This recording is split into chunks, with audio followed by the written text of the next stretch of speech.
ഇത് കാലമെഴുതി വെച്ച തിരക്കഥയാണ്. IPLന്റെ 18ാം പതിപ്പിൽ 18ാം നമ്പറുകാരൻ കിരീടമുയർത്തണമെന്നത്. ആ കഥയുടെ ക്ലൈമാക്സിലേക്ക് കടന്നു. മത്സരവിധി നിർണയിക്കപ്പെട്ടു കഴിഞ്ഞു.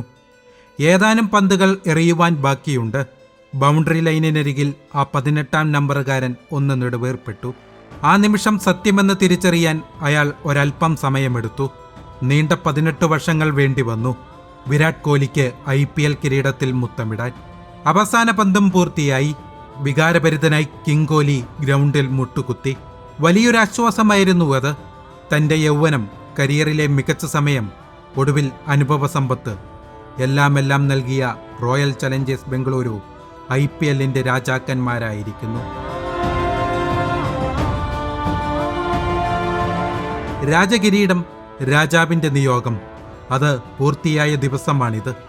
18 വർഷങ്ങൾക്ക് മുമ്പ് ബംഗളൂരുവിന് അനുവദിക്കപ്പെട്ട ഒരു T20 ലീഗിലെ ഫ്രാഞ്ചൈസി. അവിടെ നിന്നുമാണ് RCB ലോക ക്രിക്കറ്റിന്റെ വികാരമായി മാറിയത്. അതിന് നിയോഗമായത് ഒരു താരത്തിന്റെ ജീവിതമാണ്. അന്ന് അണ്ടർ 19 ലോക കിരീടം വിജയിച്ച ഇന്ത്യൻ ടീമിലെ താരങ്ങളെ IPL ടീമുകൾ സ്വന്തമാക്കി. ഡൽഹിക്കാരനും അണ്ടർ 19 ലോകകപ്പ് നേടിയ ഇന്ത്യൻ ടീമിന്റെ നായകനുമായിരുന്നു വിരാട് കോഹ്ലി. പക്ഷേ ഇടംകയ്യൻ പേസർ പ്രദീപ് സാങ്വാനെ സ്വന്തമാക്കുവാനായിരുന്നു ഡൽഹി ഡെയർ ഡെവിൾസ് തീരുമാനിച്ചത്. സൗരവ് തിവാരി മുംബൈ ഇന്ത്യൻസിലും രവീന്ദ്ര ജഡേജ രാജസ്ഥാൻ റോയൽസിലും എത്തി. വിരാട് കോഹ്ലിയെ റോയൽ ചലഞ്ചേഴ്സ് സ്വന്തമാക്കി. ഒരുപക്ഷെ അന്ന് ലോകം കരുതിയിരുന്നില്ല ഒരു ടീമും താരവും തമ്മിലുള്ള അവസാനമില്ലാത്ത കഥയുടെ തുടക്കമാകുകയാണ് ഇതെന്ന്. വർഷങ്ങൾ കടന്നുപോയി പലത്. ക്രിസ് ഗെയിലും AB de Villiers-ഉം RCBയുടെ കഥയിലേക്ക് കടന്നു വന്നു. അവർ ഒന്നിച്ചു പോരാട്ടം തുടർന്നു. പക്ഷേ കനക കിരീടം കയ്യിലെടുക്കുവാൻ കാലം ഇത്രയും കഴിഞ്ഞില്ല. RCB കോഹ്ലിയെയോ കോഹ്ലി RCBയെയോ കൈവിട്ടില്ല. അവർ ഒന്നിച്ച് യാത്ര തുടർന്നു. ഒടുവിൽ കാലത്തിന്റെ തിരക്കഥ പൂർത്തിയാകുന്ന ദിവസം വന്നെത്തി. അഹമ്മദാബാദിലെ നരേന്ദ്രമോദി സ്റ്റേഡിയത്തിൽ RCB ആദ്യം ബാറ്റിംഗിനെത്തി. എതിരാളികളെ കൃത്യമായി പഠിച്ച് ശ്രേയസ് അയ്യർ പദ്ധതികളിട്ടു. പഞ്ചാബ് കിങ്സ് ശ്രേയസിന്റെ പ്ലാനുകൾ നടപ്പിലാക്കി.